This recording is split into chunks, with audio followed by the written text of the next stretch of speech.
نحمده ونستعينه ونؤمن به ونتوكل عليه ونعوذ بالله من شرور أنفسنا ومن سيئات أعمالنا من يهد الله فهو المهتدي ومن يضلل فلن تجد له وليا مرشدا فنشهد أن لا إله إلا الله وحده لا شريك له ونشهد أن سيدنا وسندنا ونبينا محمدا صلى الله عليه وسلم الذي أرسله الله بالحق بشيرا ونذيرا وداعيا إلى الله بإذنه وسراجا منيرا وقال الله تعالى في كلامه المجيد وفرقانه الحميد ما كان محمد أبا أحد من رجالكم ولكن رسول الله وخاتم النبيين وكان الله بكل شيء عليما إن الله وملائكته يصلون على النبي يا أيها الذين آمنوا صلوا عليه وسلموا تسليما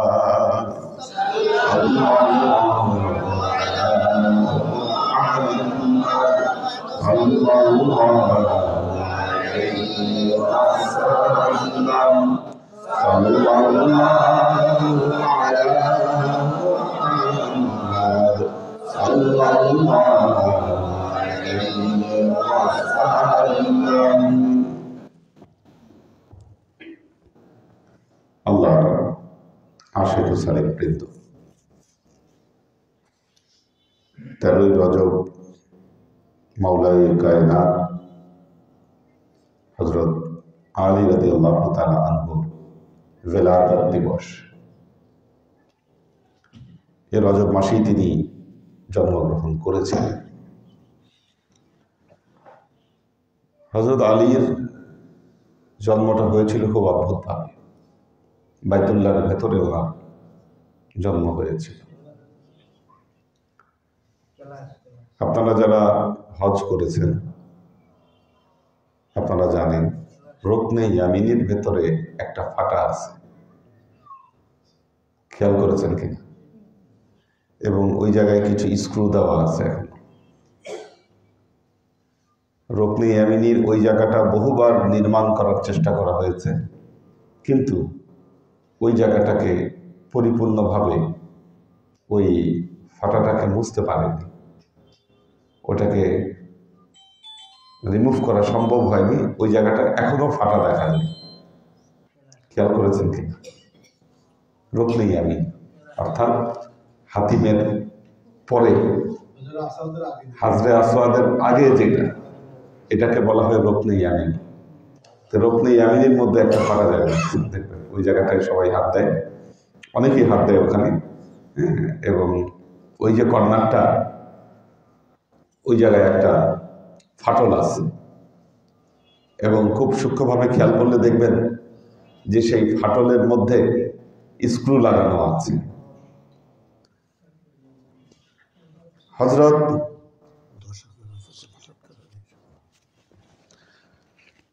মাওলা আলীর মায়ের নাম ফাতেমা বিনতে আসাদ। ফাতেমা বিনতে আসাদ উনি যখন অন্তঃসত্ত্বা প্রসব বেদনা ওনার এগিয়ে এসেছে, নিয়ত করলেন আমি আমার সন্তানের কল্যাণের জন্য আমি কাবা ঘর তাওয়াফ করব। উনি একটা তাওয়াফ মানত করলেন, সেই উদ্দেশ্যে তিনি কাবা ঘর তাওয়াফ করছেন। যখন সপ্তম চক্কর দিচ্ছেন, হাতিম পার হয়েছেন, এই সময় তিনি পেটে ব্যথা অনুভব করলেন। পেটে ব্যথা অনুভব করলেন এবং পেটে ব্যথা অনুভব করছেন। যখন রুকনে ইয়ামিনীর কাছে চলে গেলেন, ওনার ব্যথা অনেক বেড়ে গেল। কাবা ঘরে স্পর্শ করে তিনি আল্লাহর কাছে সাহায্য চাইলেন যে আল্লাহ, তুমি আমার মান সম্মান রক্ষা করো। আমি এখন কাবা ঘর তাওয়াফ করছি, এই সময় আমার ব্যথা উঠে গেছে, তুমি আমাকে রক্ষা করো। এবং উনি চাচ্ছিলেন যে তাওয়াফ শেষ করে উনি চলে যাবেন। উনি যখন কাবা ঘরে স্পর্শ করে আল্লাহর কাছে সাহায্য চাচ্ছেন, ঠিক সেই মুহূর্তে কাবা ঘরের রুকনে ইয়ামিনীর সেই দেওয়ালের একটা জায়গায় ফাটল তৈরি হলো। ফাটল তৈরি হলো। ওনাকে বলা হলো গায়েবী আওয়াজে, আপনি কাবা ঘরের ভেতরে প্রবেশ করুন। ফাতেমা বিনতে আসাদ কাবা ঘরের ভেতরে প্রবেশ করলেন এবং সেই সময় ধূলি ঝড় তৈরি হলো। যেহেতু ঝুলি ঝড় তৈরি হলো, সবাই ওনার ট্রেস হারিয়ে ফেললেন। উনি কাবা ঘরের ভেতরে ঢুকে সেখানে আশ্রয় নিলেন। হযরত আলী রাদিয়াল্লাহু তাআলা আনহু ওই জায়গায় উনি জন্মগ্রহণ করলেন। 3 দিন কেটে গেল, বাইরে ঝড়, ভেতরে জন্মগ্রহণ করলেন হযরত আলী রাদিয়াল্লাহু তাআলা আনহু। কিন্তু সমস্যা হলো, এই যে নবভূমিষ্ঠ শিশু, সে চোখও খুলে না, দুগ্ধ পান করে না, চুপচাপ, চোখ খুলছে না। ফাতেমা বিনতে আসাদ চিন্তিত হয়ে গেলেন। 3 দিন পর ঠিকই ধূলিঝড় থেমে গেল। বাচ্চা কোলে করে ফাতেমা বিনতে আসাদ বাইতুল্লাহর ভেতর থেকে বের হয়ে আসলেন। কিন্তু সন্তান চোখ খুলছে না। যখন আল্লাহর নবী যখন এই সংবাদ শুনলেন, মুহাম্মদ মুস্তাফা সাল্লাল্লাহু আলাইহি ওয়াসাল্লাম, যে তার চাচাতো ভাইয়ের জন্ম হয়েছে, তাকে দেখে তিনি বাইতুল্লাহ চলে আসলেন। বাচ্চাকে যখন কোলে নিলেন, বাচ্চাকে কোলে নেওয়ার সাথে সাথে হযরত আলী রাদিয়াল্লাহু তাআলা আনহু চোখ খুলে ফেললেন। আল্লাহর নবী যখন তাকে চুম্বন করতে গেলেন, হযরত আলী রাদিয়াল্লাহু তাআলা আনহু আল্লাহর নবীর ঠোঁট চোষা শুরু করলেন। যে বাচ্চা এই 3 দিনে চোখ খুলে নাই, কাউকে দেখে নাই, আল্লাহর নবী কোলে নেওয়ার সাথে সাথে সে চোখও খুলল। মুখে 3 দিন ধরে কোনো খাবার গ্রহণ করছে না। যখন আল্লাহর নবী তাকে চুম্বন দিতে গেলেন, তিনি আল্লাহর নবীর লালা কি করলেন? চাটা শুরু করলেন।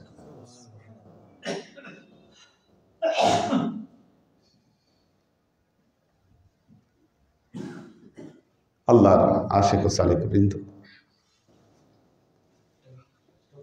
হযরত আলী এমন একজন ব্যক্তি ছিলেন যার জন্ম হয়েছিল কাবাতে।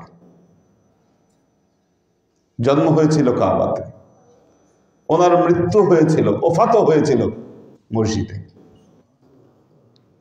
নামাজ পড়তে যাচ্ছিলেন, কি এ সময় তাকে ছুরিকাঘাত করা হয়। হ্যাঁ, রমজান মাসে ওনাকে ছুরিকাঘাত করা হয়। ওনার ওফাত হয়েছিল মসজিদে। জন্ম কাবায়, ওফাত মসজিদে। আল্লাহর নবীর হাতে প্রথম ইসলাম কবুলকারী মাওলা আলী। তিনি বলেছেন, আনা আউয়ালু মান আসলামা ওয়া সাল্লাইতু মা রাসূলিল্লাহি সাল্লাল্লাহু আলাইহি ওয়াসাল্লাম। আমি সেই ব্যক্তি যিনি প্রথম আমি ঈমান এনেছি এবং আমি প্রথম রাসূল পাক সাল্লাল্লাহু আলাইহি ওয়াসাল্লামের সাথে আমি নামাজ পড়েছি। আল্লাহর নবীর সাথে এত নিবিড় সম্পর্ক।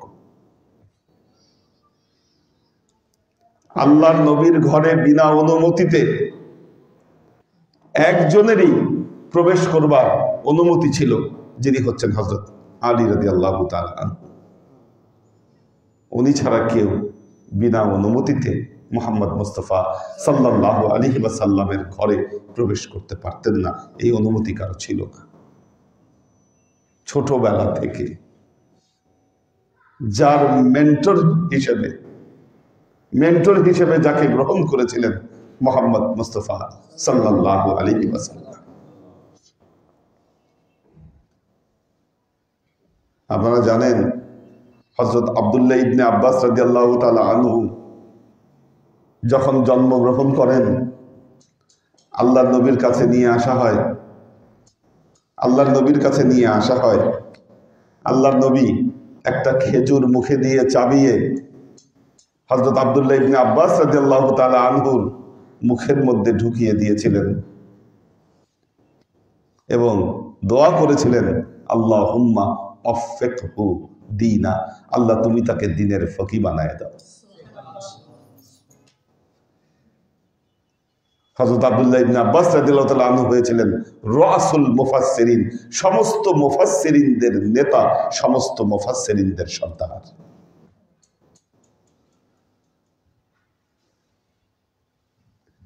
ভিলায়েতের পূর্ণ শক্তি রাসূলুল্লাহ সাল্লাল্লাহু আলাইহি ওয়াসাল্লাম যাকে দান করেছিলেন তিনি ছিলেন মাওলা আলী। ভিলায়েত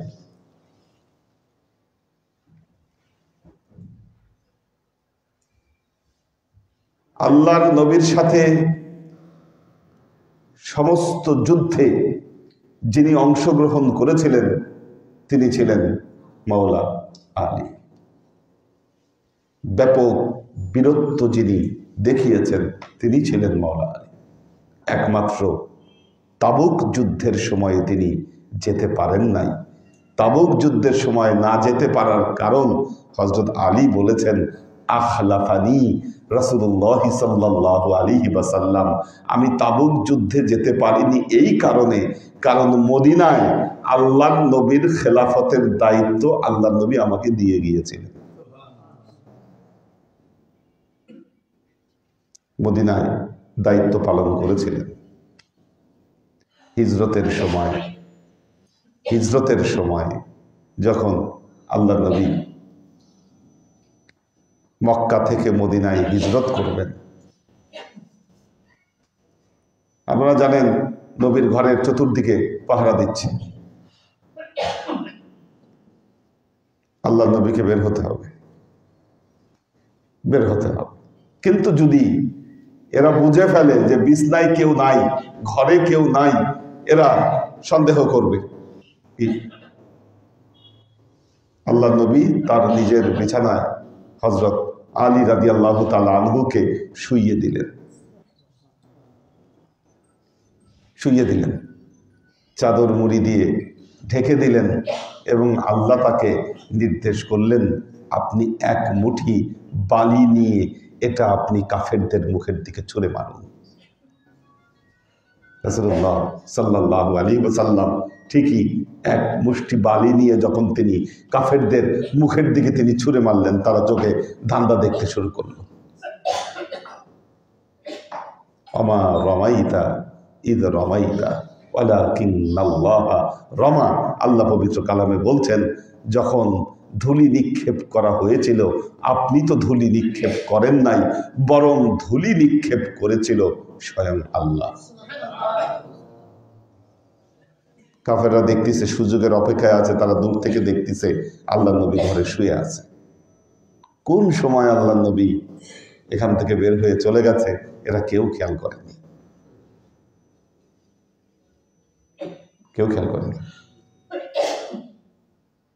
সবার সামনে দিয়ে বের হয়ে চলে গেছে। তো আল্লাহ নবী যখন হিজরত করছেন, আল্লাহর কাছে দোয়া করছেন, মাওলা আলী আল্লাহর নবীর কাছে আরজ করলেন যে, ইয়া রাসূলুল্লাহ, আমিও আপনার সাথে হিজরত করব। আমিও হিজরত করতে চাই, আমিও যেতে চাই মদিনায়। আল্লাহ নবী নিষেধ করলেন, বললেন না তুমি যেতে পারবা না। না যেতে পারার কারণ কি? কারণ হলো মক্কায় আমার যে দায়িত্বগুলো রয়েছে এই দায়িত্বগুলো তোমাকে পালন করতে হবে। কিছু কিছু দায়িত্ব রয়েছে, কিছু আমানত আছে, সেগুলোকে পৌঁছে দিতে হবে, এবং আরো কিছু দায়িত্ব আছে, কিছু মাল আছে, সেগুলোকে বন্টন করতে হবে। এই দায়িত্বগুলো তোমাকে পালন করতে হবে। হযরত আলীকে নির্দেশ দিলেন। আল্লাহ নবী যখন মদিনায় প্রবেশ করছেন, সূরা বনী ইসরাইল না দোয়া করছিলেন, রব্বি আদখিলনি মুদখালা সিদকিন ওয়া আখরিজনি মুখরাজা সিদকিন ওয়াজআল লি মিন লাদুনকা সুলতানান নাসীরা। হে আল্লাহ, আপনি আমাকে পরিপূর্ণভাবে এখানে প্রবেশ করান, এবং মক্কা থেকে যে বের করছি, আখরিজনি মুখরাজা সিদক, আমার বহির্গমন যেন পরিপূর্ণভাবে হয়, আর আমি যে এখানে প্রবেশ করবো এটাও যেন পরিপূর্ণভাবে হয়। ওয়াজআল লি মিন লাদুনকা সুলতানান নাসীরা, এবং আপনি আপনার পক্ষ থেকে আমাকে একজন সুলতানান নাসীরা দান করুন। সুলতানান নাসীরা তাফসীর খুলে দেখেন, এই সুলতানান নাসীরা কে? এই সুলতানান নাসীরা হলো মাওলায়ে কায়নাত মাওলা আলী।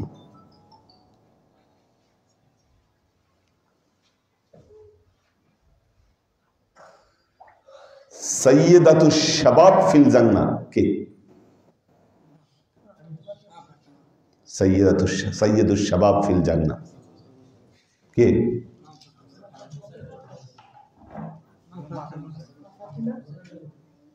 জান্নাতে যুবকদের সর্দার কে? আল হাসান আল হুসাইন সৈয়দুশ শাবাব ফিল জান্নাহ। হাসান এবং হুসাইন রাদিয়াল্লাহু তাআলা আনহুমা, এনারা হচ্ছে জান্নাতে যুবকদের সর্দার।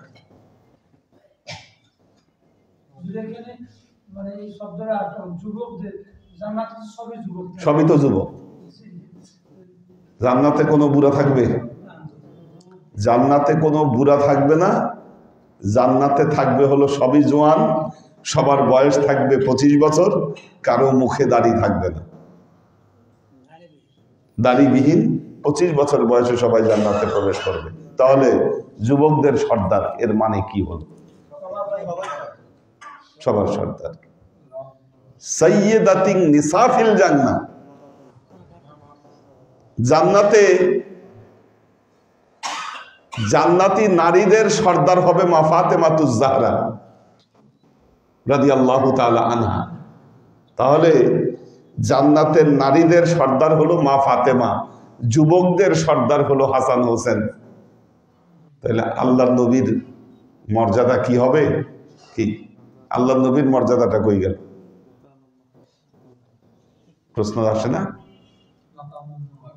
কি ওয়াবাসহু মাকামাম মাহমুদাল্লাযী ওয়া'আদা, আল্লাহর নবীর মাকাম হবে মাকামে মাহমুদা, যেই মাকাম প্রশংসিত মাকাম, এই মাকামের ধারের কাছে যাওয়ার ক্ষমতা কার নাই। লাওয়ায়ে হাম দেওয়া হবে মুহাম্মদ মুস্তাফা সাল্লাল্লাহু আলাইহি ওয়াসাল্লামকে। এ এমন এক অনন্য মাকাম, এই মাকামের কাছে সাইয়্যিদাশ শাবাব সাইয়্যিদাতিন নিসা এই মাকামের কাছে আসবে না। এটা সবার ঊর্ধ্বে, সব নবীদের ঊর্ধ্বে এই মাকাম, মাকামাম মাহমুদা। আর হযরত আলীর মাকাম হলো সুলতানান নাসীরা, যেটা স্বয়ং পেয়ারা নবী দোয়া করে আল্লাহর নবীর কাছে কি চেয়ে নিয়েছিলেন। হযরত আলীকে বলেছিলেন, আলী, মুসা আলাইহিস সালামের যেমন হারুন আলাইহিস সালাম ছিল, কি মুসা আলাইহিস সালামের ভাই ছিল হারুন। হারুন আলাইহিস সালাম মুসা আলাইহিস সালামের দায়িত্ব কিছু পালন করতেন।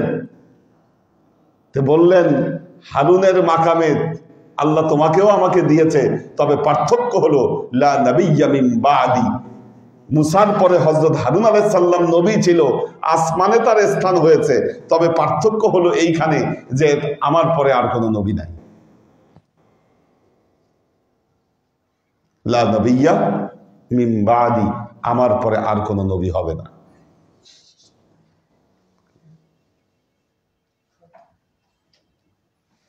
আল্লাহর আশিক ও সালেক বৃন্দ,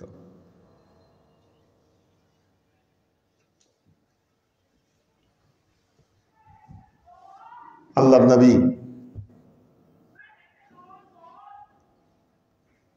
আল্লাহর নবীর জীবনের গুরুত্বপূর্ণ ঘটনাটি ঘটেছিল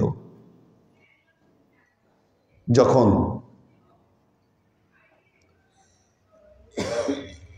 আয়াতে মোবাহেলা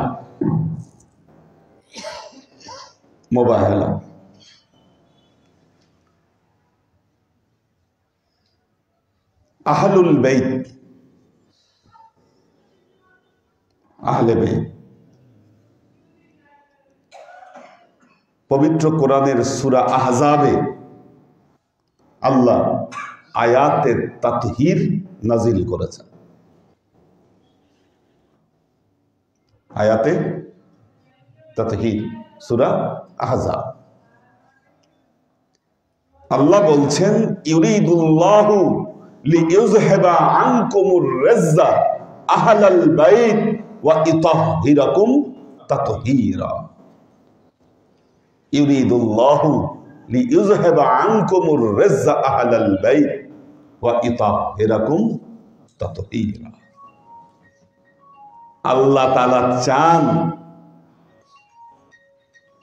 তাআলা চান আহলে বেইতের সদস্যদের মধ্যে থেকে সমস্ত পঙ্কিলতাকে দূরভূত করে দিতে আর তাদেরকে পরিপূর্ণভাবে পবিত্র করে দিতে। ওয়া ইতাহহিরাকুম তাতহীরা। কে চায় এটা? চেয়েছেন আল্লাহ। চেয়েছেন কে? আল্লাহ। কি চেয়েছেন? লিইউযহিবা আনকুমুর রিজ্জা। খেয়াল করে দেখেন, ইউরিদুল্লাহু, আল্লাহ চেয়েছেন, লিইউযহিবা আনকুমুর রিজ্জা আহলাল বাইত, আহলে বাইতের সদস্যদের ভেতর থেকে সমস্ত রিজ, পঙ্কিলতাকে আল্লাহ দূরভূত করে দিতে চেয়েছেন। ওয়া ইতাহহিরাকুম তাতহীরা, আর তোমাদেরকে আল্লাহ পুত পবিত্র রূপে তৈরি করে দিতে চেয়েছেন। এই আয়াত যখন নাজিল হলো, দেখেন বলেছেন আহলে বাইত। তাহলে এখন আহলে বাইত কারা? আহলে বাইত শব্দের অর্থ কি? Family members. কি আহলে বাইত শব্দের অর্থ দাঁড়ায় ফ্যামিলি মেম্বার্স। তো আল্লাহর নবীর তো ফ্যামিলি মেম্বার্স অনেকে ছিলেন। আমাদের মা উম্মাহাতুল মুমিনিন, ওনারাও অনেকে ছিলেন সংখ্যায়। আমাদের মায়েরা অনেকে ছিলেন। আল্লাহর নবীর কন্যা সন্তান ছিল 4 জন। কন্যা সন্তান ছিল 4 জন। আরো সন্তানাদি ছিল আল্লাহর নবীর। আমাদের মায়েরা ছিলেন 13 জন। তো এনারা তো সবাই ফ্যামিলি মেম্বার্স। যখন আয়াতে তাতহীর নাজিল হলো পবিত্র কোরআনের, কি আয়াতে তাতহীর, আল্লাহর নবী তখন মা উম্মে সালমার ঘরে ছিলেন, অবস্থান করতেছেন মা উম্মে সালমার ঘরে। এই আয়াত নাজিল হওয়ার পর আল্লাহর নবী হযরত আলীকে ডাকলেন, মা ফাতেমাকে ডাকলেন, হাসান হোসেনকে ডাকলেন, নিজের গায়ের চাদর খুলে ওনাদের সবাইকে সেই চাদরের ভেতরে আবৃত করে নিলেন এবং বললেন, হাউলাই আহলে বেইতি, আল্লাহ এরাই হলো আমার এই আহলে বাইতের সদস্য। এখন প্রশ্ন হলো, তাহলে বাকিরা কি আহলে বাইতের সদস্য নয়? কি বাকিরা আহলে বাইতের সদস্য কিনা? আল্লাহর নবী যখন এই কাজ করলেন, এটা সহি মুসলিমের বর্ণনা। কি আমি যে হাদিসটি বলছি এটি সহি মুসলিমের বর্ণনা। আল্লাহ নবী যখন সবাইকে ওই চারজনকে, আল্লাহ নবী সহ পাঁচজন চাদরে জড়ায়ে ধরে যখন বললেন হা উলাই আহলে বাইতি, এই কথা যখন বললেন, তখন মা উম্মে সালমা দরজা থেকে বললেন, ইয়া রাসূলুল্লাহ, আমি কি এই আহলে বাইতের অন্তর্ভুক্ত নই? আল্লাহ নবী বললেন, তুমি স্বীয় মর্যাদায় প্রতিষ্ঠিত, কিন্তু তুমি এদের অন্তর্ভুক্ত নও।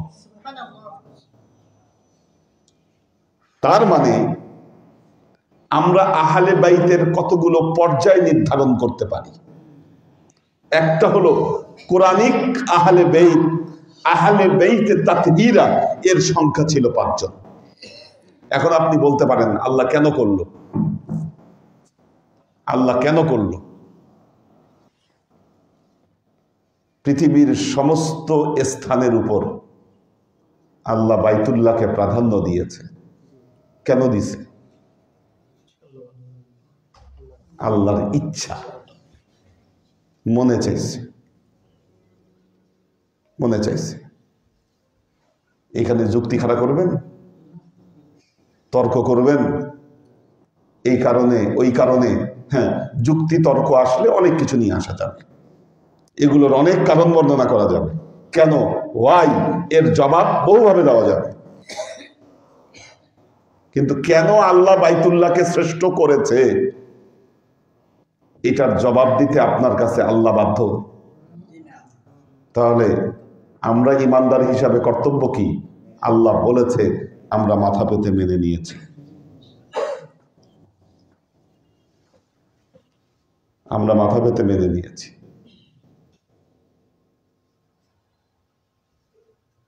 আয়াতে মুবাহেলা, আয়াতে মুবাহেলা সূরা মাইদা, যখন কাফের মুশরিকরা আল্লাহ নবীর সাথে বাহাসে আসলেন হযরত ঈসা আলাইহিস সালামকে কেন্দ্র করে, কি হযরত ঈসা আলাইহিস সালামকে কেন্দ্র করে, তখন আল্লাহ নবী খ্রিস্টানদেরকে চ্যালেঞ্জ করলেন, বললেন যে ঠিক আছে, তোমাদের আর আমাদের মধ্যে মুবাহেলা হয়ে যায়। আমি কালকে তোমরা আসো, তোমরা তোমাদের আনফুসানা ওয়া আনফুসাকুম আবনাআনা ওয়া আবনাউকুম নিসাআনা ওয়া নিসা, তোমরা তোমাদের নিজেদেরকে, সন্তান সন্ততিদেরকে তোমরা নিয়ে আসো, আমিও নিয়ে আসি ওই উপত্যকায়। সুম্মা নাবতাহিল, মদিনায় ঘটেছিল এই ঘটনা। বললে যে মদিনার ওই উপত্যকায় তোমরাও আসো, আমিও আসি। যারা মিথ্যাবাদী তারা আল্লাহর আযাবে ধ্বংস হয়ে যাবে। যেই দিনের ঘোষণা দিয়েছিলেন সকালবেলায়, যেই পাদ্রী এসেছিল, এই পাদ্রী পরবর্তীতে ঈমান আনে, আল্লাহ নবীর হাতে সে মুসলমান হয়ে যায়। এই পাদ্রী কি, আল্লাহ নবী ওই দিন সকালবেলায় মা ফাতেমাকে সাথে নিয়ে, হযরত আলীকে সাথে নিয়ে, কি একজনের কোলে হযরত হাসান রাদিয়াল্লাহু তাআলা আনহু, আরেকজনের কোলে হযরত হুসাইন রাদিয়াল্লাহু তাআলা আনহু রাস্তা দিয়ে বীর দর্পে হেঁটে যাচ্ছে। পাদ্রী বলেছে, দেখলাম 5 জন মানুষ রাস্তা দিয়ে হেঁটে আসছে, তাদের চেহারা দিয়ে যে নূর বিচ্ছুরিত হচ্ছিল, আল্লাহর কসম করে বলছি, আমার মন এই সাক্ষ্য দিয়েছে, আমরা যদি সেদিন বের হতাম, নিঃসন্দেহে আল্লাহর আযাবে আমরা শেষ হয়ে যেতাম, ধ্বংস হয়ে যেতাম, হালাক হয়ে যেতাম। কেউ দরজা খুলেও নাই, বেরো হয় নাই। আল্লাহর নবী ওনাদেরকে নিয়ে সে উপত্যকায় গিয়ে দাঁড়ালেন। প্রমাণ হয়ে গেল কে হক কে বাতিল।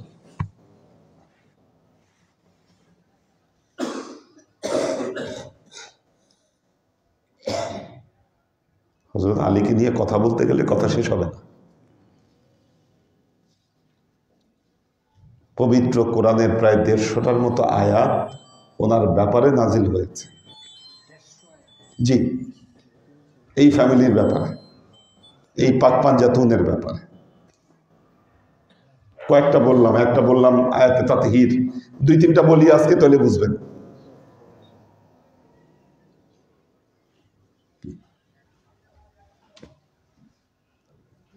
আয়াতে তাথির, আয়াতে মোবাহেলা, দুইটা বললাম। এর আগে বলেছি সূরা বনী ইসরাইলের আয়াত একটা না,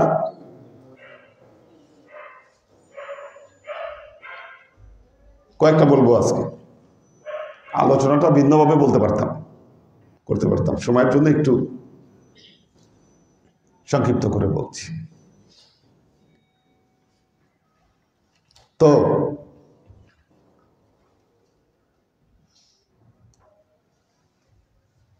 এই যে আল্লাহর নবী উপত্যকায় যাচ্ছেন, ইহুদি খ্রিস্টানরা দেখছে, পাদ্রী বলল, আমার অন্তর সাক্ষ্য দিয়েছে, আল্লাহর শপথ করে বলছি, যদি সেই উপত্যকায় যেতাম হালাক হয়ে যেতাম। কেউ বের হয়নি তখন, বের হয়নি সেদিন। বিদায় হজের পরে মক্কা থেকে মদিনার মাঝখানে আল্লাহর নবী যাত্রা বিরতি করলেন। মজার ব্যাপার হলো, ধর্মকে আমাদের সামনে এমন ভাবে উপস্থাপন করা হয়েছে, আমাদের একটা পরিসর মোল্লাতন্ত্রের প্রভাবে, যেই মোল্লাতন্ত্রকে তৈরি করেছেন আরবের আব্দুল ওয়াহাব নজদি এবং এই যে কাফের মুশরিকদের জোট যে মোল্লাতন্ত্রকে তৈরি করেছে, এই মোল্লাতন্ত্রের প্রভাবে ধর্মকে এমন ভাবে উপস্থাপন করা হয়েছে যে আমরা এর বাহিরে কোনো কিছু চিন্তা করতে পারি না, নাম্বার ওয়ান। আবার এই যে সুলাইমান ভাইয়ের এলাকায় আগামীকাল মাহফিল হবার কথা ছিল, মোল্লারা বাধা দিছে যে না, ওখানে মাহফিল করতে দেওয়া যাবে না। ওনাকে মাহফিল করতে দেওয়া যাবে না কেন? তোমাদের পায়জামা ফুটা হয়ে যাবে মাহফিল করতে গেলে। তোমরা যে ভণ্ড, তোমরা যে প্রতারক, তোমরা ভণ্ড, তোমরা প্রতারক, তোমরা ধর্মের নামে ব্যবসা করে তোমরা খাও, তোমরা মিথ্যাবাদী, তোমরা তোমাদের বানানো ধর্মের বাইরে কোনো কিছুকে তোমরা প্রচার করা বা সেটাকে বলতে তোমরা দাও না, তোমরা মুখ বন্ধ করে দিতে চাও। কখনো শিয়াবাদের তকমা দিয়ে, কখনো ফতোয়া দিয়ে, না কখনো শিয়াবাদের তকমা দিয়ে, কখনো, কারণ যদি তোমার মতবাদের এতই জোর থাকে তাহলে তুমি কথা বলতে দিতে বাধা দাও কেন?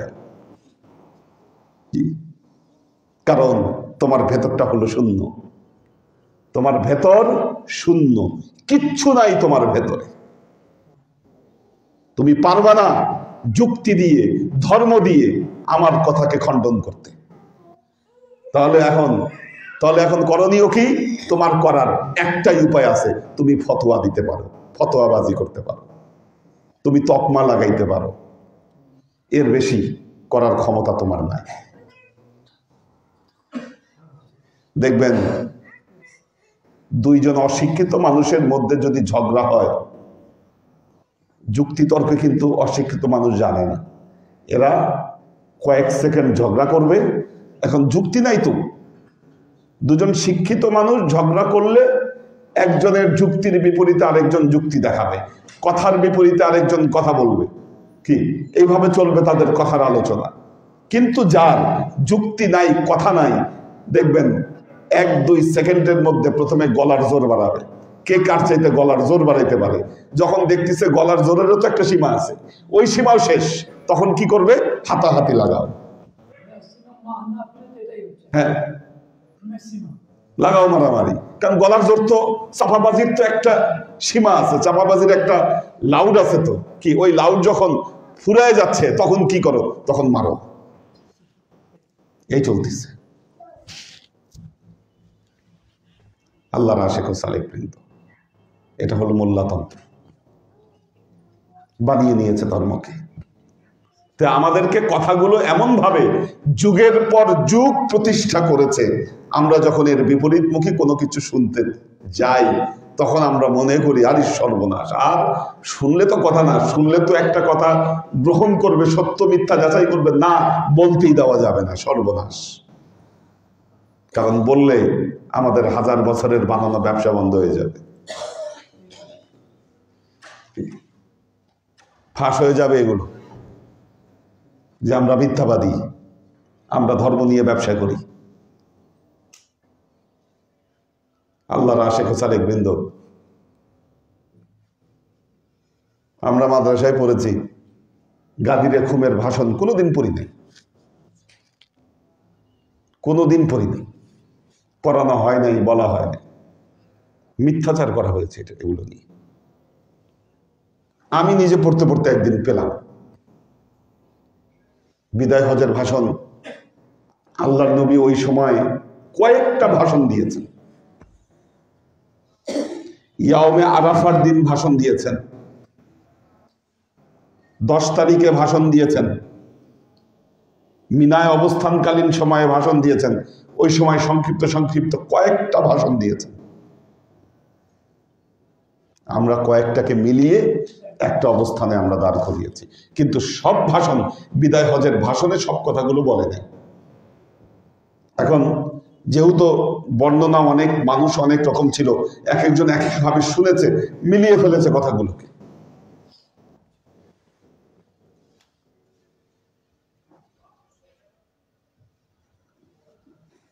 হজ শেষ করে আল্লাহর নবী ফিরছেন,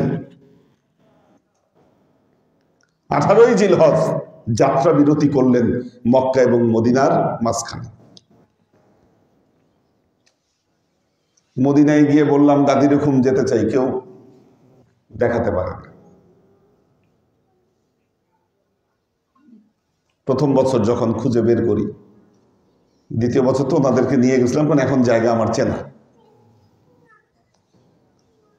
তো প্রথম বছর চেনা ছিল না, মদিনা থেকে অ্যাটেম্প নেওয়া সম্ভব হয়নি, মক্কা থেকে নেওয়া সম্ভব হয়েছে। গুগল ম্যাপ সহযোগিতা করেছে, দেখলাম যে না, পাশে মিকাত আছে জোহফা, তো এই জোহফা মিকাত থেকে যাওয়াটা পসিবল। ওই জায়গায় একজন পাকিস্তানি ড্রাইভারের সাথে চুক্তি করে পরে গেলাম ওই জায়গায়। পুরো জায়গাটা স্টিলের কাঁটাতারের বেড়া দিয়ে ঘেরা আছে।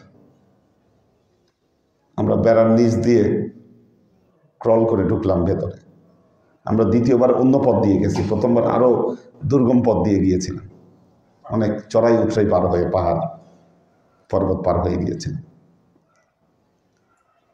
তো এবার দেখলাম ওখানে কোর্টেরও নিষেধাজ্ঞা লাগানো আছে, বলতেছে যে এখানে ঢুকলে তার শাস্তি হবে। আর বাইরের বেড়ায় লাগানো আছে বিপজ্জনক এলাকা, প্রবেশ নিষেধ। আর তারপরে মজার ব্যাপার হলো, আগে মক্কা থেকে মদিনায় যাওয়ার প্রধান রুট ছিল এই জায়গাটা, এই রাস্তা। এখন রাস্তা 80 কিলোমিটার দূর দিয়ে ঘুরায় নতুন করে রাস্তা তৈরি করা হয়েছে, যাতে এই জায়গায় আর কেউ না আসে। এখন জায়গাটা পরিত্যক্ত। তাহলে একজন গবেষক হিসেবে আমি প্রথম থিওরিটিক্যাল ইনফরমেশন পেয়েছি, দ্বিতীয়ত জায়গায় গিয়ে আর্কোলজিক্যাল যে নমুনা, ওটার যে ঐতিহাসিক যে নিদর্শন কি, সবকিছু প্রমাণ আমি দেখে আসছি। এখন আপনি মোল্লা যতই ওয়াজ করেন, আমার মন থেকে কি এটা সরাইতে পারবেন আপনি?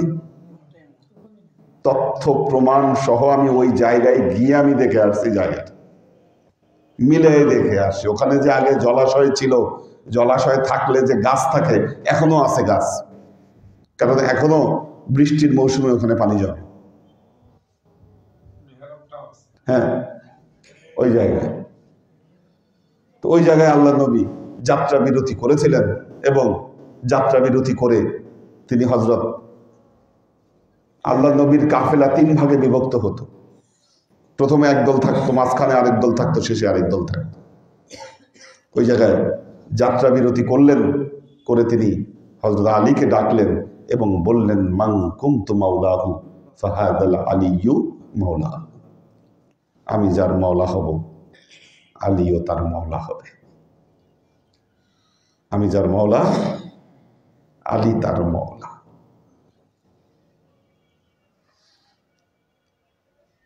নবীর জীবনের সামান্য কথা, সিম্পল কথা, যা বলে গেছেন যাকে নবী, আল্লাহর নবী যখন এই কথা বলছেন তখন নবীর সামনে লক্ষাধিক সাহাবী অবস্থান করছে, হজ থেকে ফিরতেছে। কাজেই এই হাদিসের ব্যাপারে কোনো সন্দেহ নাই, এটা মোতাবাতের হাদিস। এত অধিক বর্ণনা, যেই বর্ণনায় সন্দেহ পোষণ করার কিছু নাই। আল্লাহ নবী ঘোষণা দিলেন মান কুনতু মাওলাহু ফাহাজাল আলিয়্যু মাওলা, যে আমাকে মাওলা হিসাবে গ্রহণ করবে সে আলীকে মাওলা হিসাবে গ্রহণ করবে। আল্লাহুম্মা আনসুর মান নাসার আলী, আল্লাহ তুমি তাকে সহযোগিতা করো যে আলীকে সহযোগিতা করে, তুমি তার সাথে শত্রুতা পোষণ করো যে আলীর সাথে শত্রুতা পোষণ করে। এইভাবে অসংখ্য দোয়া করলেন আল্লাহ নবী হযরত আলীর জন্য। খলিফা ওমর রাদিয়াল্লাহু তাআলা আনহু এসে আল্লাহ নবীকে কংগ্রেচুলেট করলেন, বাহ বাহ ইয়া আমির আল মুমিনিন। হাদিসের ভাষা এইভাবে আসছে, হাদিসের ইবারত এই ভাষায় আসছে, বাহ বাহ ইয়া আমির আল মুমিনিন আসবাহতা ওয়া আমসাইতা মাওলা কুল্লাল মুমিনিনা ওয়াল মুমিনাত। আপনাকে কংগ্রেচুলেশন জানাচ্ছি হে আমির আল মুমিনিন, আপনি তো আজকে থেকে সব মুমিন মুমিনাতদের আপনি নেতা হয়ে গেলেন।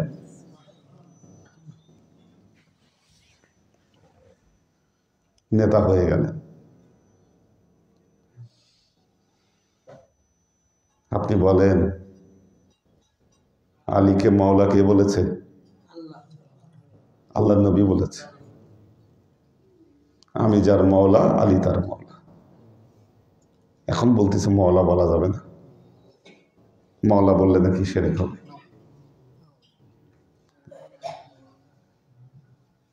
মৌলানারা নিজের নামের সাথে যখন মৌলানা লাগায়, কি মৌলানা না লাগাইলে মাইন করে কি? যিনি তার নিজের নামের সাথে মৌলানা লাগিয়েছে সে ফতোয়া দিচ্ছে আলীর নামের সাথে মৌলা লাগানো যাবে না। আলী মৌলা না হলে মৌলা হবা তুমি কি? আজীবন জাকাত ফেতরা খাইয়া তুমি মাদ্রাসায় পড়াশোনা করছো, ফকির কাঙ্গাল কথাকার কি? তোমারে তুমি নামের সাথে মাওলা লাগাইছো আর ফতোয়া দিচ্ছ কি মাওলা আলীর নামের সাথে মাওলা লাগানো যাবে না। কত বড় বেয়াদব! ওনাকে তো মাওলা আমি বলি নাই, মাওলা কে বলেছে? কত বড় বেয়াদবি মাওলানা নামের সাথে লাগায়। আমি কিন্তু আমার নামের সাথে মৌলানা লাগানো বন্ধ করেছি। যে সময় বুঝিনি ওই সময় ব্যবহার করেছি, এখন ব্যবহার করি না। কথা দরকার নাই তো। আমাদের মৌলা আলী, আমাদের মৌলানা মোহাম্মদ মুস্তফা সাল্লাল্লাহু আলাইহি ওয়াসাল্লাম, আর কেউ মৌলানা নাই আমাদের। এই কথাটা বলেছেন আল্লাহর নবী দিয়েছেন। প্রয়োগ আমাদের না, প্রয়োগ দেখিয়ে গিয়েছেন মোহাম্মদ মুস্তফা সাল্লাল্লাহু আলাইহি ওয়াসাল্লাম। কাজেই সাহাবাদের মর্যাদা অবশ্যই মর্যাদার জায়গায়, আমরা কোন সাহাবাদের মর্যাদা অস্বীকার করছি না। as-sahabati কান নুজুম, সাহাবারা তারকার মতো। কি সাহাবাদের মর্যাদা, সাহাবাদের জায়গায় কোন সাহাবার মর্যাদা আমরা খাটো করে দেখছি না। হাদিস গ্রন্থগুলো দেখলে দেখবেন প্রত্যেক সাহাবার আলাদা মর্যাদা বর্ণনা করা আছে। কিন্তু সাহাবাদের মর্যাদা যতই ঊর্ধ্বে হোক, আহলে বাইতের ঊর্ধ্বে কোনো সাহাবার মর্যাদা না। এই জায়গাটায় ভুল করা যাবে না আমাদের। আপনি আহলে বাইতের সাথে যদি সাহাবাদের কোনো মর্যাদা যদি মিলান, বা পৃথিবীর অন্য কোনো মানুষের সাথে যদি মর্যাদা মিলান, এই মর্যাদা মিলবে না।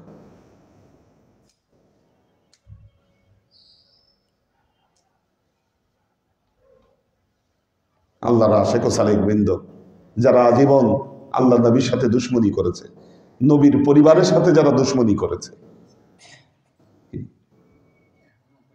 আজকে তারা আহলে বেইতের মর্যাদা, মাওলা আলীর মর্যাদা কোরআন হাদিসে যেভাবে বলা আছে, আপনি কি এটাকে আপনি দমায়ে দিতে পারবেন?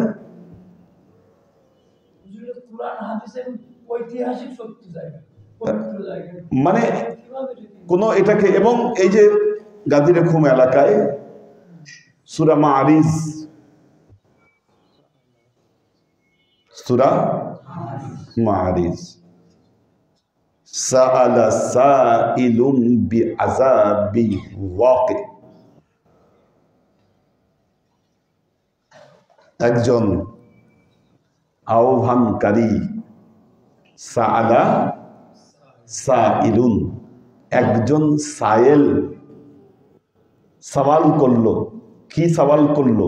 বিআযাবি ওয়াকি, সংগঠিত আযাব আল্লাহর কাছ থেকে চেয়ে নিল। আযাব চাইলো আল্লাহর কাছে। এই লোকের নাম ছিল নোমান বিন হারেস।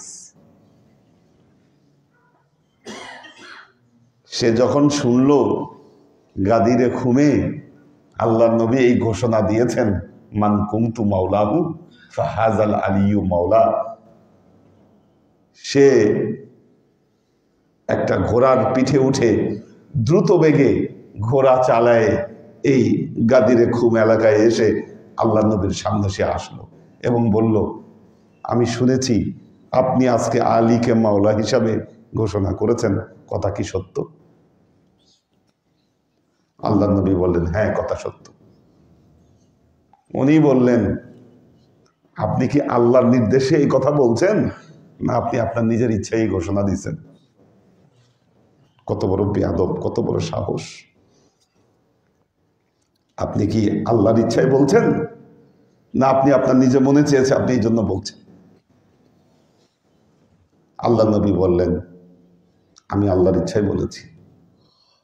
উনি বললেন, আমার মনে হচ্ছে আপনি স্বজনপ্রীতি করেছেন।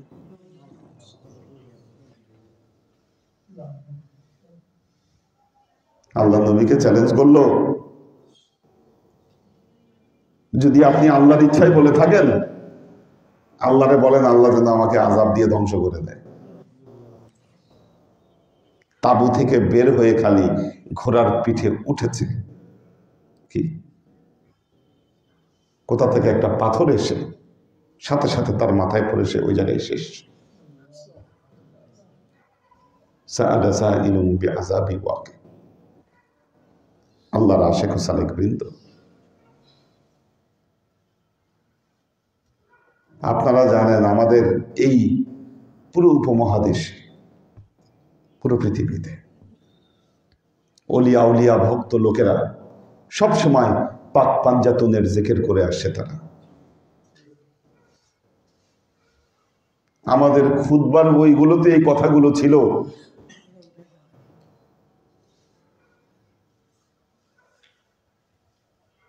এক সময় এই কথাগুলোকে সব তুলে দেওয়া হয়েছে। কিসের শত্রুতা? কেন বলতে দাও না এই কথাগুলা? কেন বলতে দাও না?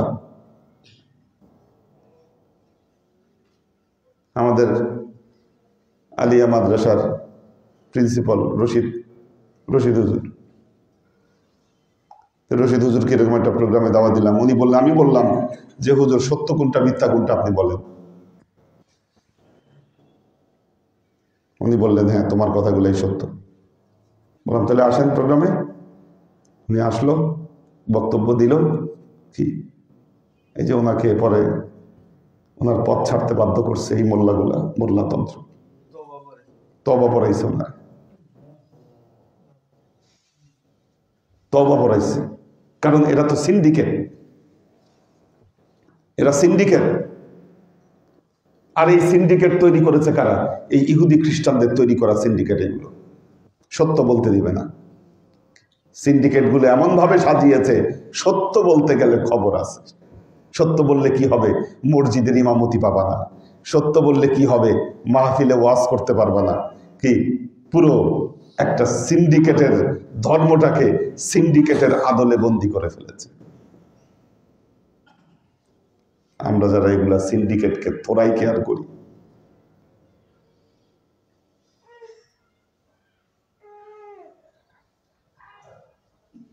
তাদের বিরুদ্ধে ফতোয়া। এখন ফতোয়া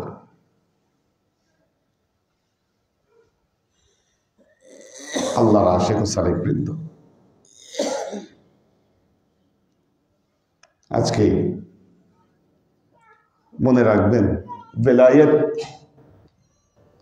বেলায়েত হযরত আলী ছাড়া সম্ভব নয়। সত্য, সত্যের আলো মওলা আলী ছাড়া সম্ভব নয়। এজন্য মনে রাখবেন, ইমামত এক জিনিস, খেলাফত আরেক জিনিস। দু জিনিস, দু মর্যাদায় প্রতিষ্ঠিত। ইমামত হলো আল্লাহর নবীর ধর্মীয় দায়িত্ব, খেলাফত হলো রাজনৈতিক দায়িত্ব। ইমাম ঠিক করে গিয়েছিলেন পয়গম্বর স্বয়ং নিজে। খেলাফত আলোচনার মাধ্যমে তৈরি হয়েছিল, আলোচনার মাধ্যমে তৈরি হয়েছিল। একটা হলো সিলেক্টেড পোস্ট, আরেকটা হলো ইলেক্টেড পোস্ট।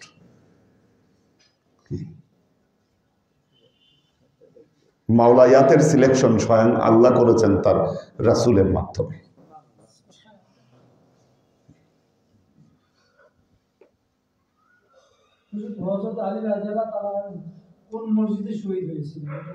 এটা তো ওই যে তখন তো উনি ওই বাগদাদে ওনার রাজধানী ট্রান্সফার করেছিলেন, সেখানে। তো আল্লাহর আশিক ও সালেক বৃন্দ, আমরা এতদিন পরে কথাগুলো বলছি এই কারণে, কারণ দুঃখের বিষয় হলো সত্যি, আজকে আমাদের দুই কেবলার এক কেবলাও হাতে নাই। আপনার কেবলা ভূমি আপনার হাতে আছে, আপনার কেবলা ভূমি ভোগ করছে ইবনে সাউদের বংশধর। ইবনে সাউদের বংশধর। আপনি হজ করে হজের যে টাকা পয়সাগুলো এদেরকে দিচ্ছেন, এরা আজকে আপনাদের হজের টাকায় পৃথিবী থেকে বিভিন্ন নর্তকী নায়ক নায়িকা নিয়ে এরা নাচাচ্ছে সৌদি আরবিয়ায়। এরা ফ্যাশন শো করতেছে। জালেম এরা, জালেম। শীঘ্রই এরা এদের জুলুমের ফলাফল পাবে।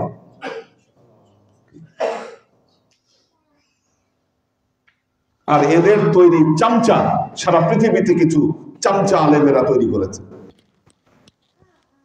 এরা কথায় কথায় বলে এই সৌদি আরব নবীর দেশ, এদের বিরুদ্ধে কোনো কথা বলা যাবে না। এরা আকাম করুক, কুকাম করুক, জেনা করুক, ব্যভিচার করুক, শরাব খাক, যাই কিছু করুক, ফতোয়া চলবে না। নাহলে সারা পৃথিবীতে মুসলমান মেরে শেষ করতেছে, গাজায় মুসলমান হত্যা করতেছে, সিরিয়ায় মারতেছে, এরা চুপ, মুখের মধ্যে কি কোনো কথা বলে না। কোথায় সত্য? কোথায়? তা'মুরুনা বিল মা'রুফ ওয়া তানহাউনা আনিল মুনকার। কোথায়? এটা কি ধর্ম? শিখিয়েছে আমাদের পয়গম্বর মুহাম্মদ মুস্তাফা সাল্লাল্লাহু আলাইহি ওয়াসাল্লাম, শিখিয়েছে এটা। কেন হচ্ছে এটা? কারণ আমরা সত্যের উপর প্রতিষ্ঠিত না।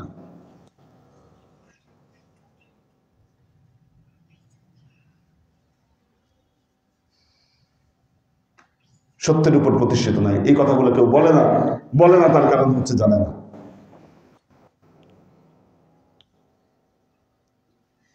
এরা সবই পারে, সবই পারে। ইহুদি খ্রিস্টানরা দেখবেন তাদের পলিসি হলো এরা পৃথিবীতে এদের কিছু লোক তৈরি করে, এদেরকে অর্থ দিয়ে, কি সুনাম দিয়ে, প্রচার দিয়ে, প্রসার দিয়ে এক বিশেষ জায়গায় এদেরকে নিয়ে যায়, বিশেষ জায়গায় নিয়ে যায়, অনন্য প্রতিভায় তৈরি করে, এরপরে এদের মুখ দিয়ে নিজেদের কথাগুলো বলায়। হয়ে আসতেছে এই যে ইউরোপ আমেরিকায় দেখবেন যত বড় বড় নায়ক নায়িকা, গায়ক গায়িকা, যারা সেলিব্রিটি, আমরা যে শব্দটা ব্যবহার করি, এই যে সেলিব্রিটি শব্দ যে ব্যবহার করি, এই কনসেপ্ট, সেলিব্রিটি কনসেপ্টটা আসছে কোত্থেকে? এই কনসেপ্টটা শিখিয়েছে আমাদেরকে ইহুদি খ্রিস্টানরা। এটা এদের পলিসি মাত্র, এরা যে সেলিব্রিটি তৈরি করে। এই জন্য দেখবেন সবাই ফেসবুকে ভাইরাল হইতে চায়, না ভাইরাল হতে চায়, এবং ভাইরাল হওয়ার জন্য উল্টাপাল্টা কথাবার্তা নিজেরাই বলে। মদও খায় নাই, মাতালও হয় নাই, কিন্তু উল্টা পাল্টা কথা এই কারণে বলে এরা ভাইরাল হতে চায়। এবং এই এই লাইনে তাদের কোটি কোটি টাকা ইনভেস্টমেন্ট আছে এখানে।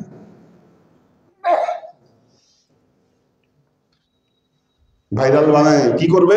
নিজেদের মতামত, নিজেদের যে নীল নকশা, এদেরকে দিয়ে তারা প্রণয়ন করবে। আজকে আজকে আমাদের ধর্মের মূল চাবিকাঠি আমাদের হাতে নাই। সত্য থেকে আমরা বিচ্যুত হয়েছি। দেখবেন আমার কথাগুলা যৌক্তিক, রেশনাল, কি বাহাসে কেউ যাবে না, খণ্ডন করবে না, খণ্ডন করবে না। হ্যাঁ, তো বরং ফতোয়াবাজি করবে দূর থেকে, ও শিয়া, ও আকীদা ঠিক নাই। কি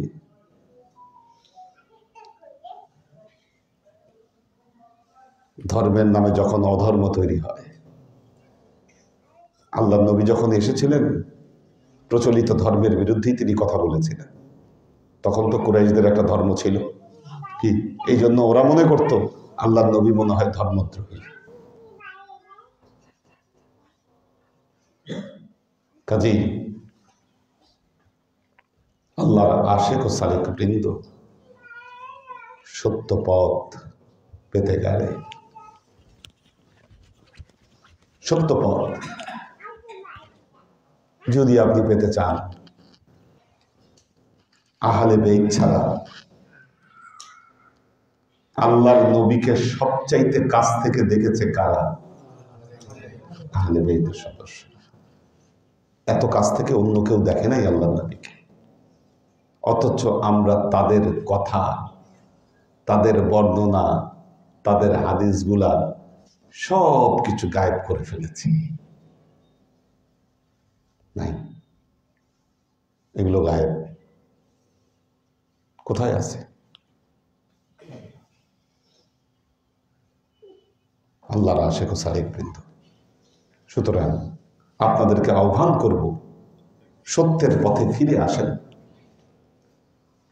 নবীর দেয়া আমানতের পথে ফিরে আসেন। নবীকে জবাব দিতে হবে আপনাকে। গাদিরে খুবের ভাষণে সুস্পষ্ট ভাষায় আমার নবী বলেছেন, কোরআন এবং আহলে বাইত এই দুটোকে নিয়ে তোমরা হাউজে কাউসারে আমার সাথে দেখা করবে। এই কথাটা বলে শেষ করব। কোরআন এবং আহলে বাইত এই দুটোকে নিয়ে তোমরা হাউজে কাউসারে আমার সাথে দেখা করবে। তখন আমি তোমাদেরকে জিজ্ঞাসা করব, তোমরা এদের সাথে কি আচরণ করেছ?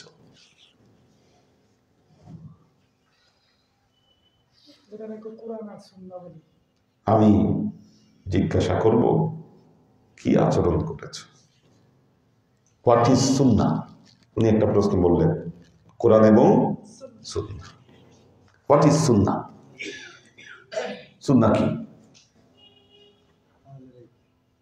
সুন্নাহটা কি?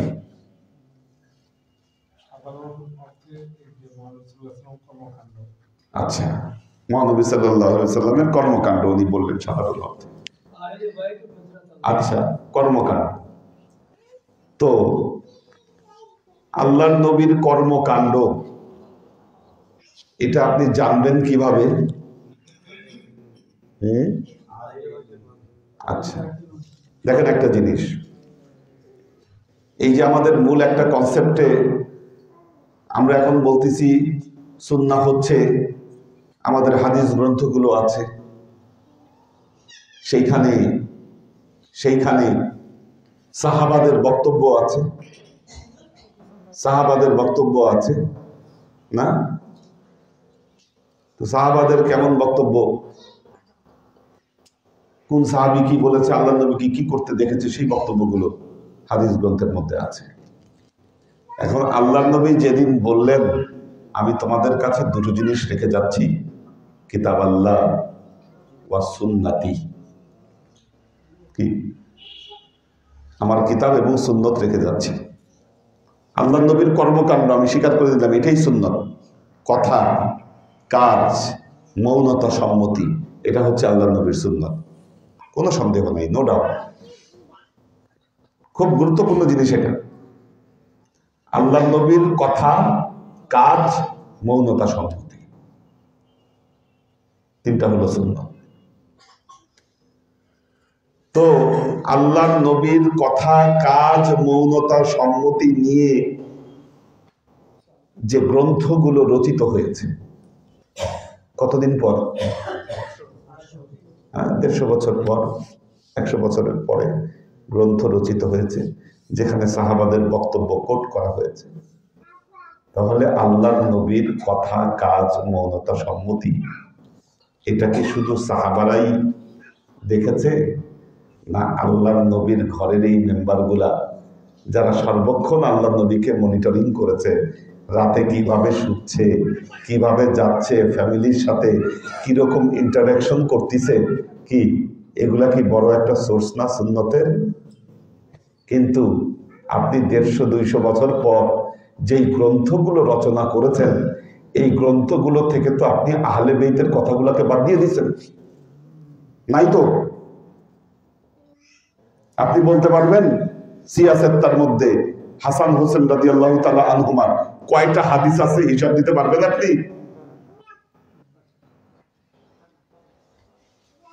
মা ফাতেমার কয়টা আছে হাদিস?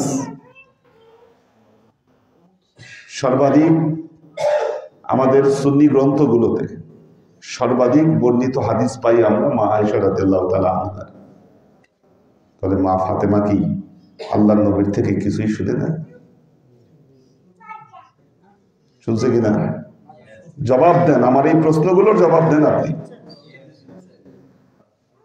কই গেল কথাগুলো? যে আলী রাদিয়াল্লাহু তাআলা আনহুর ব্যাপারে আল্লাহ নবী বলেছেন, আনা মাদিনাতুল ইলম ওয়া আলীয়ু বাবুহা, আমি জ্ঞানের নগরী, নগরীর দরজা হলো আলী। সিয়াসেত্তার মধ্যে হযরত আলীর 100টা হাদিসও কেন নাই? কোথায় গেল এই কথাগুলো? তার মানে এখানে সিস্টেমে কিছু প্রবলেম হয়েছে, পার্সিয়ালিটি হয়েছে এখানে। সুতরাং আপনি যদি বলেন যে না হাদিস গ্রন্থগুলো সোর্স অফ সুন্নাহ, প্রমাণ করতে পারবেন আপনি? বরং গাদিরে খুবের ভাষণ প্রমাণ করে যে কিতাব আল্লাহ ওয়া আহলে বেইতি, তার মানে সুন্নাতের পরাকাষ্ঠা প্রথম সোর্স হলো আহলে বাইত। খুঁজে দেখতে হবে আমাদেরকে কি বলেছে তারা। আল্লাহ আমাদেরকে কবুল করুন। অনেক রাত হয়ে গেছে আজকে। আমাদের নাজির ভাই অত্যন্ত আমাদের ঘনিষ্ঠ, আমাদের মহব্বতের মানুষ। আজকে ওনার, তুমি কিছু বলবা তোমার আব্বার ব্যাপারে? বলো কিছু। তো নাজির ভাই আমাদের কতটা প্রিয় এবং উনি কতটা এই দরবারের প্রতি ডেডিকেটেড ছিল আপনারা জানেন। অভাব অভিযোগ ছিল, দূরে থাকতেন, কিন্তু তিনি ক্লাস মিস দিতেন না। সারাদিন তিনি কঠোর পরিশ্রম করতেন। রমজান মাসে দেখা যেত রাতে এসে আবার তিনি, আব্বা যখন এতে কাফে থাকতো, উনি খেদমতে নিয়োজিত থাকতেন।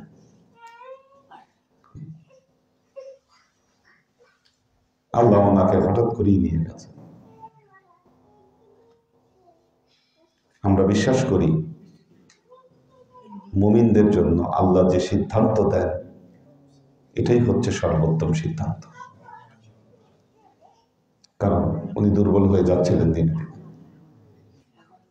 হয়তো হয়তো তিনি অসুস্থ হয়ে বিছনায় পড়ে থাকলে তিনি একটা কঠিন জীবন হয়তো তিনি পার করতেন। আল্লাহ এই জন্য হয়তো আল্লাহ চেয়েছেন, ওনাকে নিয়ে গেছেন আল্লাহ। আমরা দোয়া করবো ওনার জন্য, আল্লাহ যেন ওনাকে জান্নাত নসিব করে। দেখি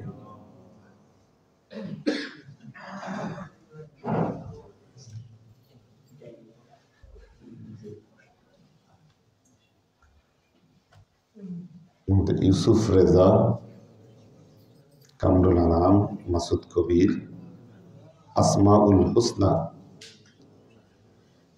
যে এটা আলোচনা করবো ইনশাআল্লাহ।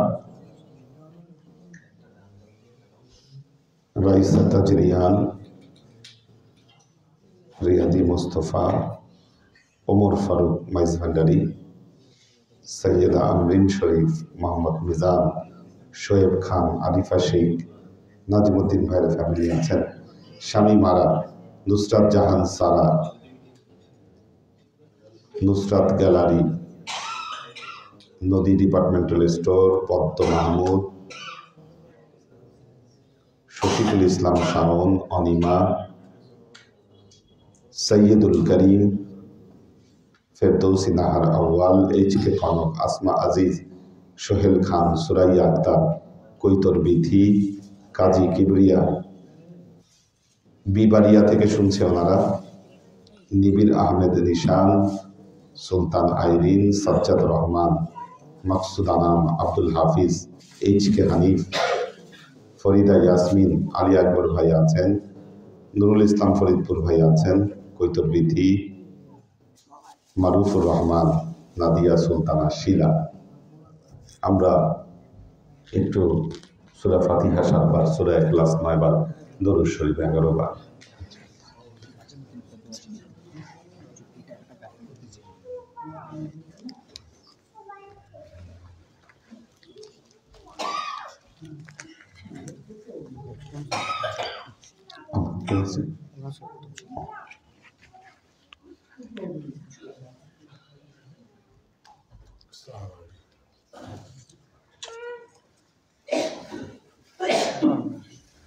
আমি একটু দেখবো দিচ্ছি।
আসুন আমরা রাসূল পাক সাল্লাল্লাহু আলাইহি ওয়াসাল্লামের শানে দরুদ ও সালাম প্রেরণের মাধ্যমে হৃদয়ের আর্জিগুলোকে আল্লাহর দরবারে পেশ করি। ওয়াশরাকাল বাদরু আলাইনা ওয়াত্তাফাত মিনহুল বুদুর মিসলা হুসনিক মা রাআইনা ক্বাত্তু ইয়া ওয়াজহাস সুরুর সাল্লাল্লাহু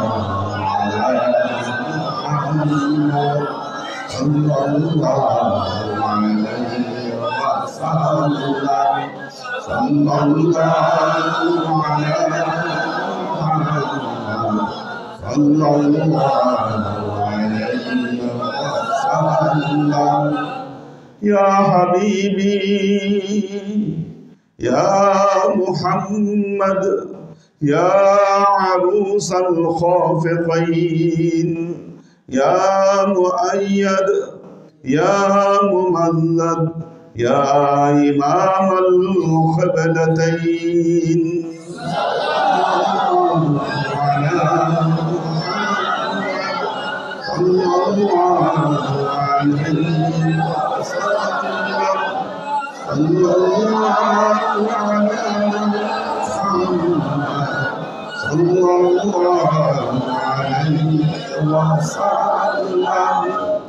या हबीबी या मुहम्मद या अरूसल खाफिकीन या मुअय्यद या मुमल्लद या इमामल क़िबलतैन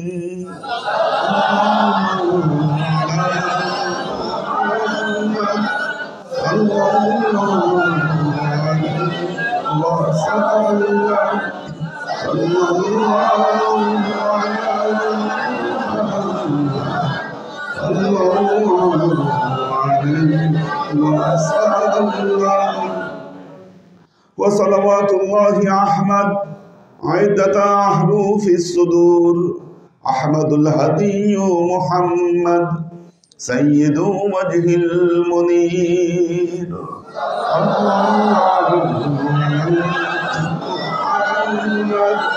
صلى الله عليه وسلم صلى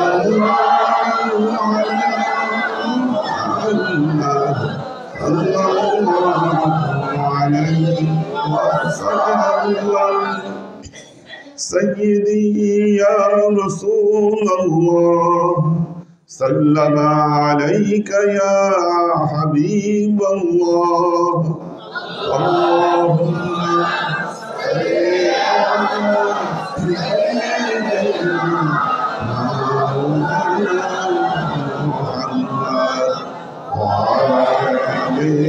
صل على سيدنا محمد وعلى آل سيدنا محمد اللهم صل على سيدنا مولانا محمد وعلى آل سيدنا مولانا محمد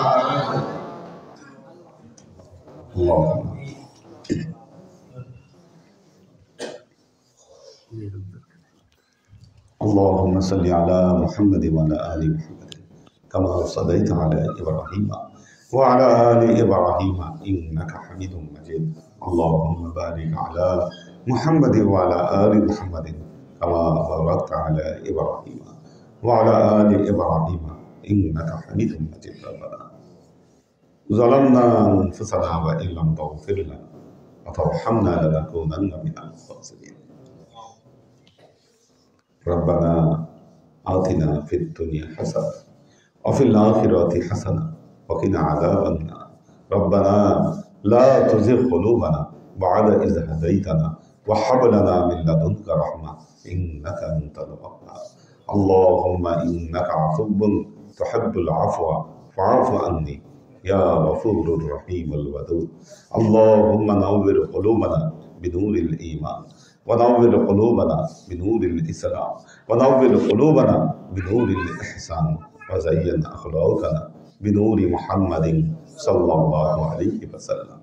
আল্লাহুম্মা ইন্না নাসআলুকা ইলমান নাফিআ রিজকান ওয়াসিআ আমালান মাকবুলা শিফাআন মিন কুল্লি দাইন কলবান খাশিয়া যিকরান যাকিরা ঈমানান কামিলা তাওবাতান ক্বাবলাল মাউত রাহাতান ইনদাল মাউত ওয়া নাজাতান বা'দাল মাউত। আল্লাহুম্মা ইন্না নাসআলুকা ইলমান নাফিআ রিজকান ওয়াসিআ আমালান মাকবুলা শিফাআন মিন কুল্লি দাইন কলবান খাশিয়া যিকরান যাকিরা ঈমানান কামিলা তাওবাতান ক্বাবলাল মাউত রাহাতান ইনদাল মাউত ওয়া নাজাতান বা'দাল মাউত। ইয়া আল্লাহ, ইয়া রহমান, ইয়া মালিক, আমরা এতক্ষণ তোমার দরবারে যে সমস্ত আমলকে উপস্থাপন করলাম ত্রুটিমুক্ত ভাবে, হে আমলগুলোকে তুমি কবুল করে দাও। হে আমলের যাজা আমাদের পেয়ারা নবী হযরত মুহাম্মদ মুস্তাফা সাল্লাল্লাহু আলাইহি ওয়াসাল্লামের কাছে পৌঁছে দাও। আল্লাহ, আমাদের নবীর পরিবারবর্গের কাছে তুমি এর যাজাকে পৌঁছে দাও। এই দুনিয়ার সমস্ত আম্বিয়া কেরাম, সাহাবায়ে কেরাম, তাবেঈন, তাবেঈন, ওয়ালি আউলিয়া, গাউস, কুতুব, আমাদের মা বাবা, ভাই বোন, আত্মীয় স্বজন, এই দরবার থেকে যত পীর ভাই বোন চলে গেছে সবার রূহে আল্লাহ তুমি এর চাচাকে পৌঁছে দাও। তুমি তোমার হাবিবের ওসিলায় আমাদের সবাইকে কবুল ক্ষমা করে দাও। আমাদের জীবন থেকে সমস্ত অভাব, অভিযোগ, বালা, মুসিবত, দুঃখ, কষ্ট, রোগ শোককে দূরীভূত করে দিয়ে দৃঢ় হস্তে তোমার দ্বীনের খেদমতের তৌফিক তুমি আমাদেরকে দাও। আজীবন যেন তোমার হেদায়েতের পথে প্রতিষ্ঠিত থাকতে পারি সে তৌফিক তুমি আমাদেরকে দান করো। আল্লাহ, বিশেষ করে আল্লাহ, আজকে আমরা যার জন্য এই মিলাদ মাহফিলের আয়োজন করলাম, আল্লাহ তুমি তার রূহে এর যাজাকে আল্লাহ পৌঁছে দাও। তুমি তার পূর্বাপর সমস্ত ত্রুটি বিচ্যুতিগুলোকে তুমি মাফ করে দাও। আল্লাহ, তুমি তার কবরকে জান্নাতি নূরে তুমি আলোকিত করে দাও। জান্নাতি লেবাস পরিয়ে তুমি তাকে ধন্য করে দাও।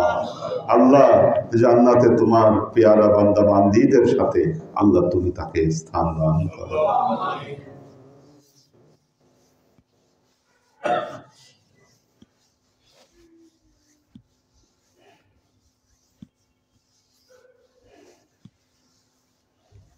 سبحان ربك رب العزة عما يصفون سلام على المرسلين الحمد لله رب العالمين واجعل آخر كلمتنا عند الموت لا إله إلا الله محمد رسول الله صلى الله عليه وسلم.